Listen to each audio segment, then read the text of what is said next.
Farming is the third most dangerous occupation in the U.S. According to unofficial statistics from the Virginia Farm Bureau, each year in the past decade, an average of 28 people have died in farm-related accidents in Virginia.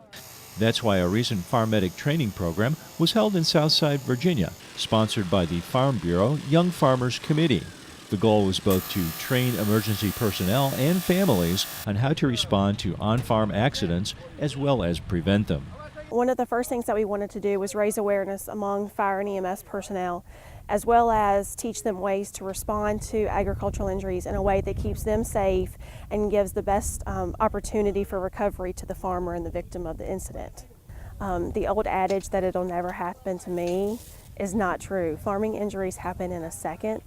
26 emergency personnel from Pittsylvania, Giles, Botetourt, Montgomery, and Bedford counties took training, held at the Old Dominion Agricultural Complex in Pittsylvania County. Farm Medic is a nationally recognized emergency response training program. The recent Virginia participants will take their knowledge back to fellow rescue workers.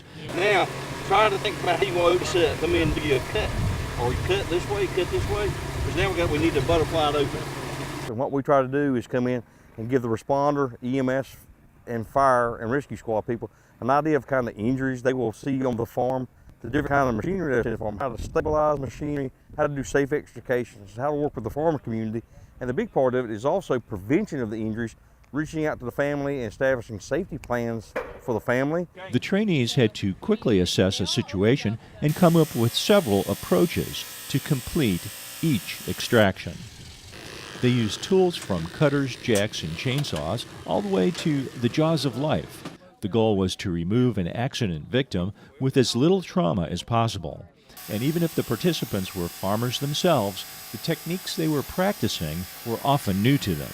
Whether we are mechanics, farmers, or full-time in other occupations, we all have a great understanding of what needs to happen on a big scene with heavy equipment and how to safely assist others. In addition to rescue training, the Farm Medic approach teaches responders how to visit local farms and talk about safety issues.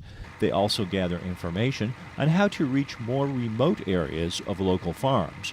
Preventing injuries or deaths is a primary goal, and tractor rollovers are the #1 preventable accident. Since 1976, tractors come with roll bars and seat belts. That was an OSHA standard. What happens to most of farmers is if it's inconvenient, it won't fit in our buildings, or it inconveniences us turn around and watching our disc while we're doing something, we tend to fold it down or cut it off. We don't wear the seat belt. So we have to make that safety change. That the rollover protective structure is there for us. The seat belt is there for us. A tractor upset happens in about 0.3 of a second. We don't have time to jump. Emerson adds that the responsibility for operating safely is squarely on the farm worker. Because farmers work in such a risky environment, thinking ahead is essential to being safe. The key to the Farm Medic program for rescue workers is knowledge of both prevention and rescue. But it's a team effort. The farm operator has to do his or her part. By working together and being ready for just about anything, lives can be saved.